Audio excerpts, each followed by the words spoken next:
પોરબંદરની સુંદરતા નિખારતું સમુદ્ર કિનારે ચોપાટી સ્થળ પર્યટકો માટે નયન રમણીય હોય છે, પરંતુ બિપોરજોય વાવાઝોડા બાદ લાંબા સમયથી અસુવિધા અને જર્જરિત હાલતના કારણે સ્થાનિકો તંત્ર સામે નારાજગી વ્યક્ત કરી રહ્યા છે। પોરબંદરના સમુદ્ર કિનારે સવાર, સાંજ અને રાતના સમયે સ્થાનિકો તેમજ પ્રવાસીઓ ટહેલવા આવતા હોય છે, ત્યારે અહીં પીવાના પાણી તથા શૌચાલયનો લાંબા સમયથી અભાવ હોવાના કારણે લોકોને હાલાકીનો સામનો કરવો પડી રહ્યો છે। જો કે સ્થાનિકો દ્વારા અનેકવાર પીવાના પાણી અને શૌચાલયની માંગ પણ કરવામાં આવી છે, છતાં પણ પાયાની સુવિધાનો અભાવ જોવા મળી રહ્યો છે।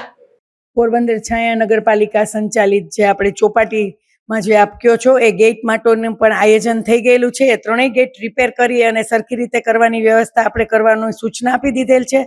અને પાણી માટે જે કયો છે, આટલા બધા પ્રવાસીઓ આવે છે એટલે ઘણી વખત ઘટ થતું હોય છે, તો આપણે લોકોએ પાણીની પણ સૂચના આપીને ટૂંક સમયમાં એ સુવિધા પણ સરસ રીતે અટક્યા વિના થઈ જશે। એના માટે થઈ અને આપણે આયોજનમાં અફેરે લીધેલું છે કે શૌચાલય આટલું દૂર છે તો એક બીજું ફિમેલ મહિલાઓ માટે બનાવવામાં આવે એની વ્યવસ્થા કરશું। અને બિપરજોયમાં ડિઝાસ્ટરની આપણે સરકાર પાસે ગ્રાન્ટ માંગી છે, એ આવી જશે એટલે બિપરજોયમાં જે બેન્ચો ખંડિત થઈ છે ત્યાં પણ આપણે નવી મુકાવી દઈશું। બિપરજોય વાવાઝોડા બાદ પોરબંદર ચોપાટીના પ્રવેશ દ્વાર અતિ જર્જરિત બની ગયા છે અને પ્રવાસીઓ માટે બેસવાની બેન્ચો તૂટેલી હાલતમાં જોવા મળી રહી છે।